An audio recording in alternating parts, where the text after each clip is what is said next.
Vous êtes sur France 24, c'est l'heure du journal de l'Afrique, soyez les bienvenus. À la une, la mi-juillet était présentée comme la date limite pour le retrait des troupes rwandaises de l'Est de la République démocratique du Congo. Cette échéance est dépassée, les soldats rwandais ont-ils vraiment quitté le territoire congolais? Ce soir, on en parle avec Christophe Rigaud, fondateur du site Afrique Arabia. Au Cameroun, le procès Martinez-Zogo a un tournant après les révélations du colonel Ouloulou qui accable les trois principaux accusés dans cette affaire. Du côté de la défense, on dénonce les contradictions du colonel, la correspondance à Yaoundé dans cette édition. Et puis les Sénégalais, ils cartonnent sur TikTok grâce à des histoires passionnantes. En 3 mois, Magdi a gagné 2 millions d'abonnés pour atteindre 9 millions de followers sur le réseau social chinois TikTok. Pour portrait d'un phénomène des réseaux sociaux en Afrique francophone en fin d'édition. On ouvre ce journal en République démocratique du Congo avec l'objectif affiché par Washington dans le conflit qui ravage l'Est du pays qui n'a pas été atteint. Le 4 juin dernier, le secrétaire d'État américain Marco Rubio disait espérer un retrait des troupes rwandaises de l'Est de la République démocratique du Congo avant mi-juillet, mais sur le terrain, la situation reste tendue et les combats se sont même intensifiés. Les précisions à Kinshasa d'Aurélie Bazara-Kibangula. Cela fait 7 mois que la République démocratique du Congo et le Rwanda ont signé l'accord de paix de Washington. Une signature qui peine toujours à se concrétiser. Alors parmi les principaux points de blocage, il y a le retrait des troupes rwandaises du sol congolais que les États-Unis voulaient effectif à la mi-juillet et la neutralisation des FDLR.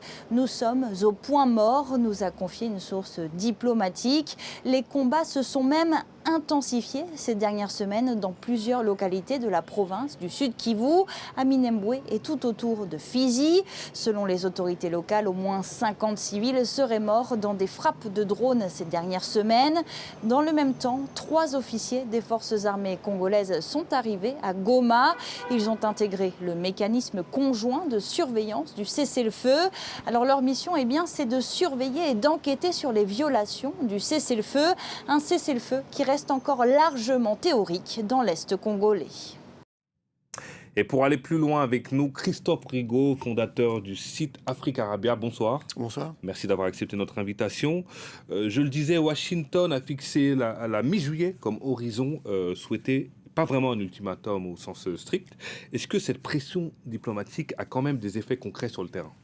Non, absolument pas. On voit effectivement que les rebelles et les troupes rwandaises ne se sont pas retirées. Je dirais même au contraire, elles en ont profité pour prendre de nouvelles positions sur les hauts plateaux, à Minembwe, à Point Zéro. Donc c'est vraiment un échec pour la diplomatie américaine, parce que jusque-là, c'est vrai que la pression américaine avait réussi à contenir l'offensive des rebelles, avait même imposé un retrait de Walikale, de la ville d'Ouvira. Mais là, c'est vrai que c'est la première fois que, malgré l'avertissement américain, les rebelles ont continué de progresser. Donc c'est vraiment un camouflet, en fait, pour Washington.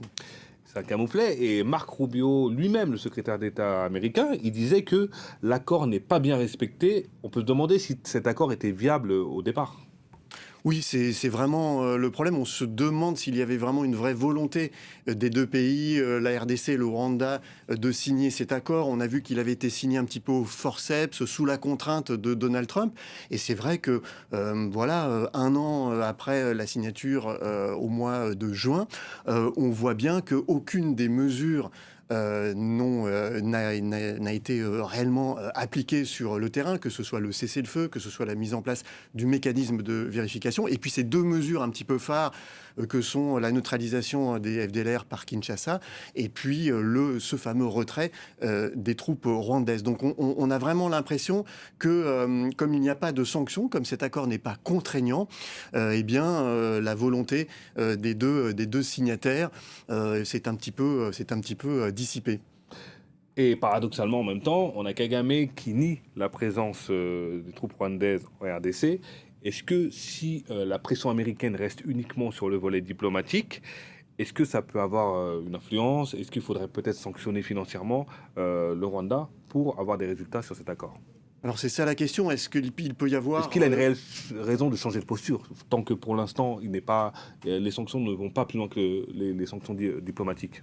Alors, il y a eu quand même des sanctions. Les dernières sanctions, c'est sur l'armée rwandaise, ce qui était quand même assez important, mais on a vu qu'il n'y a pas vraiment d'effet.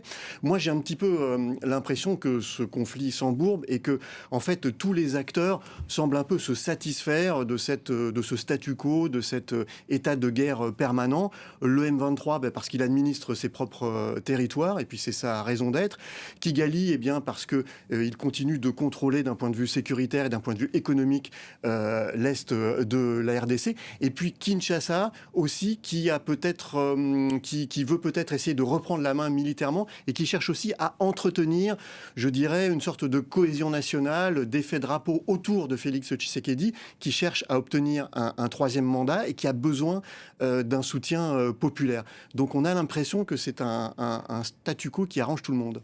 Et justement, j'allais en venir, de son côté, Kinshasa, est-ce que Kinshasa fait pression sur les Américains pour dénoncer la position rwandaise? On a l'impression que c'est un peu timide. Non, disons qu'ils ont fait le maximum. Après, la balle est effectivement dans le camp américain. On a vu que, voilà, pour le moment, ils ont réussi à contenir ces offensives. Maintenant, pour que le M23 se retire des territoires qu'il contrôle et pour que les soldats rwandais se retirent, il va falloir faire une pression supplémentaire. Et puis, il va aussi falloir que cette fameuse neutralisation des FDLR soit effective. Pour le moment, elle ne l'est pas. Il y a eu des appels à la démobilisation qui ont été assez timides. Donc, pour le moment, il ne s'est rien passé et ça fait déjà 1 an. La MONUSCO a été discréditée. Les médiations africaines, on ne peut pas dire qu'elles ont réussi. La pression américaine, l'implication américaine, est-elle une vraie rupture ou une autre pression sans lendemain? Disons qu'il y a eu un empilement en fait de médiation africaine, médiation à Nairobi, à Luanda, au Qatar. La médiation, l'arrivée des Américains a été, je dirais, le game changer quand même de ce conflit. Parce qu'ils se sont vus déjà. Mais on voit bien qu'il y a une limite. Et là, on est un petit peu en train de buter contre cette limite. C'est vrai qu'aux États-Unis, il y a d'autres dossiers qui sont importants sur le bureau de Donald Trump. Il y a l'Iran. Et donc, on voit bien que pour le moment, Washington ne va pas plus loin que des sanctions qui, pour le moment, sont sans effet. Et derrière la guerre, il y a les ressources minières qui sont convoitées. Est-ce qu'on peut régler ce conflit sans régler le problème des ressources minières?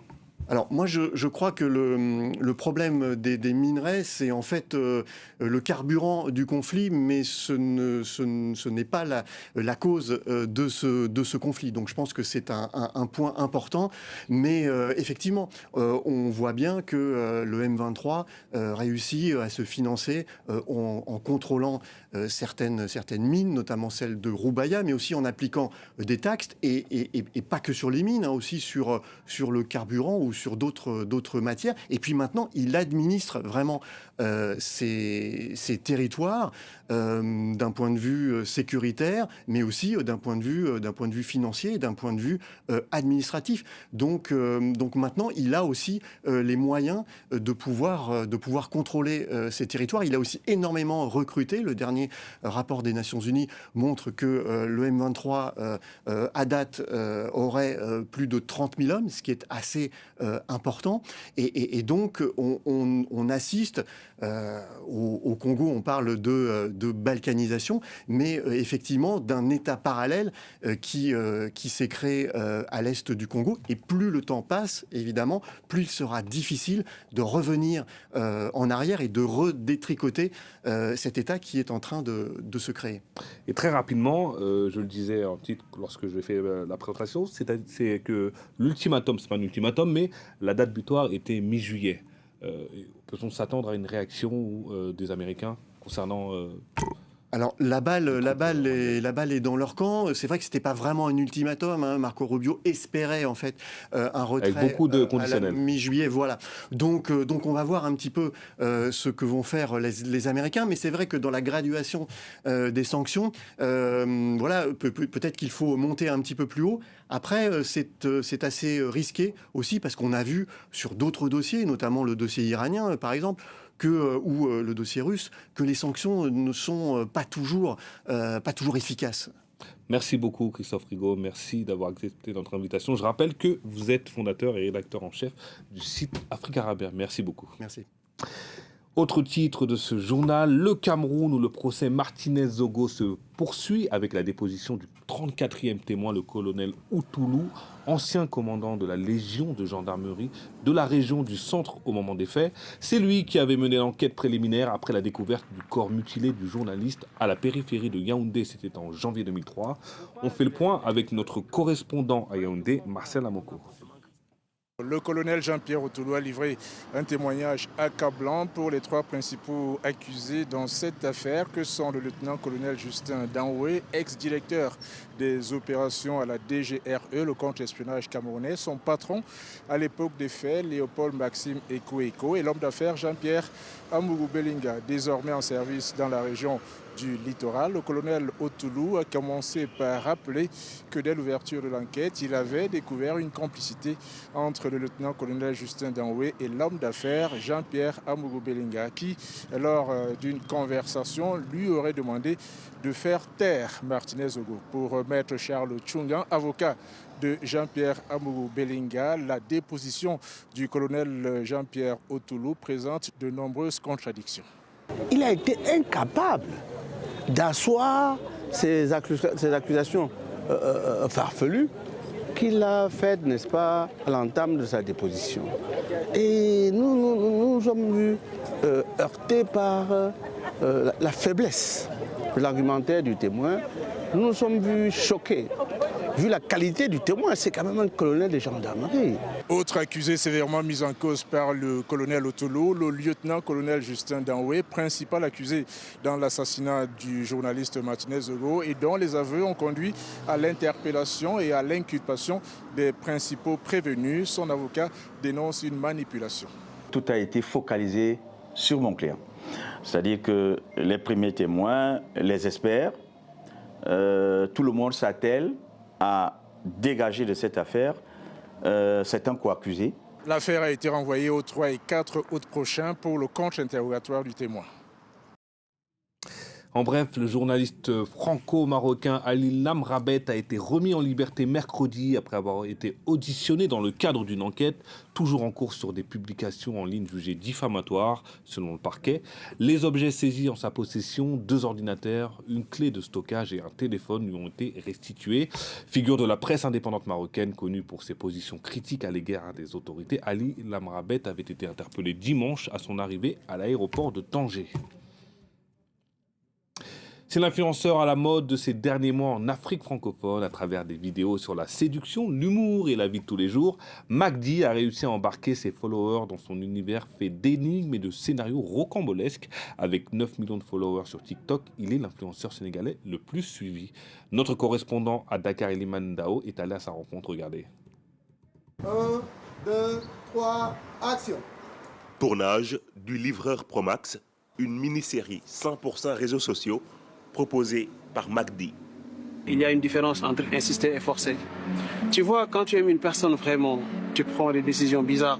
Ce créateur de contenu est le plus suivi au Sénégal sur TikTok avec plus de 9 millions d'abonnés. Ce concept, où il incarne un livreur charismatique et philosophe, a conquis de nombreux fans.